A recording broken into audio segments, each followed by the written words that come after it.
The Army photographer knows his job is important. But here he knows, too, the risks he's taking.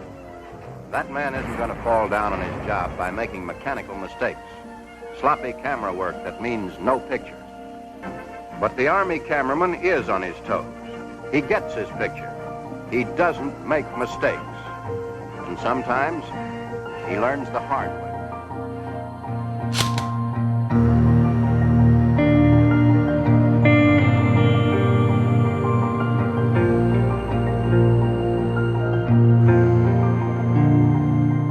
So the first thing we're going to talk about is why I picked up this speed graphic from the 1940s.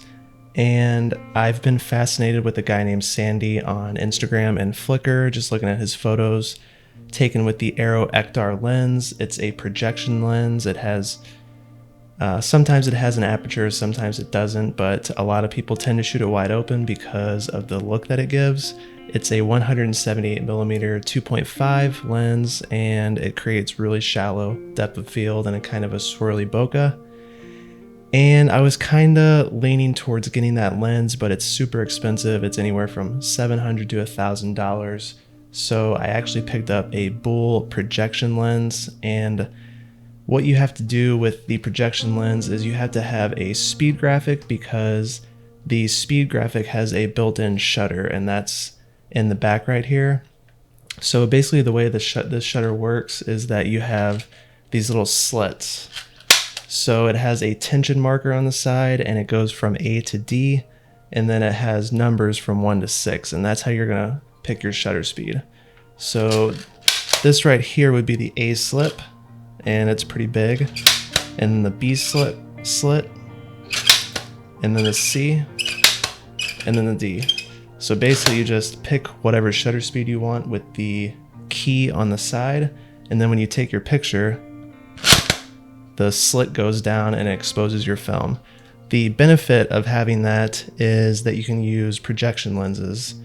And when I use something like an Intrepid 4x5, the shutter is actually going to be built into the lens, because the back of the Intrepid does not have a shutter built into it.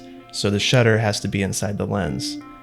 So the modern lenses that people use on Intrepids are going to have usually a maximum of a f5.6, and that's the beauty about having a projection or a barrel lens, is that you can get down to 3.5, 2.8, or in this case with the Buhl lens that I picked up, it's an f2.5.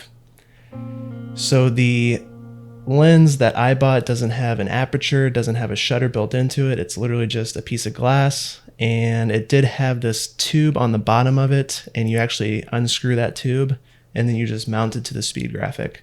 So I went out the other day and I was going to take some pictures down at my mom's house, and I did take some pictures down there, and I didn't really hate the way that they turned out. It was really just a test to see if the camera worked and the lens was sharp. And I find myself going down to my mom's a lot because I do like shooting down there, but I decided to take this out too the other day, and I was driving around trying to find things, and I came across this car, and this is where photographing another stranger comes in to play. And I was photographing this car, and a gentleman pulled up next to me in a truck, and he circled around, and I was thinking like he was probably going to complain that I was out there. It was just this closed car repair shop, so I wasn't doing anything wrong, but it's always iffy if people are driving around thinking you're causing trouble or something like that. But he pulled up and he started asking questions about this camera, because I was using that at the time. And he said that he had a car around the corner that he owns, and he would love for me to take a picture. And then I followed him around to the back, and I saw the car, and I knew that I was going to want to take a photo of him in front of it, just like some of the other examples you guys have seen. And we started chatting, and he was asking questions about the camera and stuff like that. And I told him that I would love to take his portrait. And at first he was kind of thrown off by that, and he didn't necessarily know if he wanted to do it. But he was standing kind of inside his truck looking out the window, and I thought that would be a perfect portrait to take at the time and kind of like loosen him up a little bit. So I took that photo, and it turned out really well. I liked the way that it was framed, and I just liked the expression on his face. And at that point, it kind of loosened him up. And from then on, he was really asking questions and getting comfortable around me.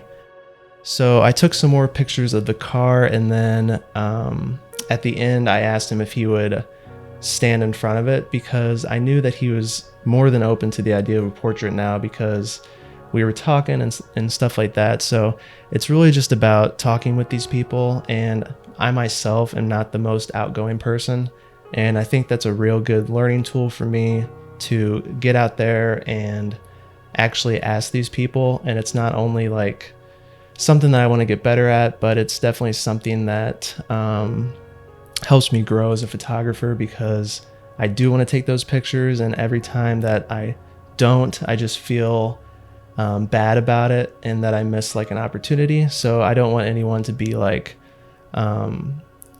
shy about taking someone's portrait, especially a stranger, because they can either say yes or they can say no, and there's pretty much nothing else that they can say. So you're either going to get a really good portrait or you're going to get rejected, like I did in the last video, and you can also grow from that. So I took his portrait, and the first one that I took, he kind of set up, and he's like, I'm just going to stand right here, and we'll take the picture right there. And then after that, I actually told him to come forward and stand in front of the car, because I like that. It gives a little more depth to the image and stuff like that. So I kind of feel like interactions like that are just a give and take. Like he wanted a photo of his car, so I got a portrait of him. And then he wanted a portrait in this specific position, and then I got a portrait in a different position. So I think little interactions like that is just a give and take, and you have to be a very attentive person to see how they are reacting, to kind of gauge how you should go about handling the situation. And I think once you actually put yourself in the situation, it gets a lot easier. And if you have an idea in your head, you're just gonna push towards that and try to get the best out of the whole situation. And somebody asked me if it's good if you have your camera on you, or if you don't have your camera when you go to ask someone to take a portrait. And I think there's times for both, and there's been times where I have my camera, and there's been times where I don't have my camera. Like walking up to the door of a stranger, I usually never have my camera, just so I can like start a conversation talking about the project I'm doing and taking photos that way. But if I'm taking photos and someone comes up to me, they're already initiating the conversation, and they're asking about what I'm taking a photo of and stuff like that. And then it kind of gives me leeway into asking them to take a portrait. So if I go up to someone's house, probably don't have my camera, but if they come up to me and I already have my camera on me, that's usually when I try to push them into taking a portrait that way. And like I said, I'm not the most outgoing person, and I get nervous and anxious when approaching these people, and I've passed up places 4 or 5 times before I actually stop and take the photo, or stop and get out to set up to take the photo. It's super intimidating for me to go up to strangers, and I think it's getting easier with time, and I think a lot of people can learn from that. And if you just push yourself and get out there and potentially do it, then you will learn a lot about yourself and about others and about photography in the long run. So it's a win-win for everyone. If you get rejected, you learn from that. If you take the photo and it sucks, you learn from it because you know what you did wrong and you know what you can do better next time. So I recommend everyone get out there and take some photos of strangers.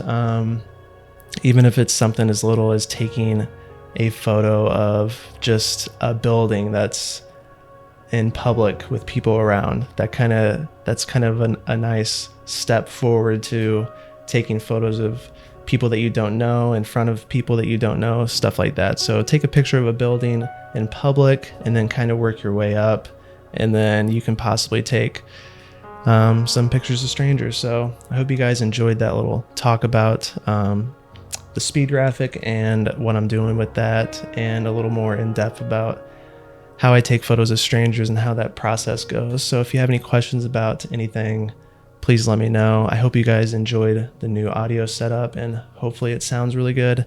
I got tired of hooking up lav mics and stuff, so hope you guys enjoyed that. But if you have any questions about anything, let me know, and I look forward to making the next one.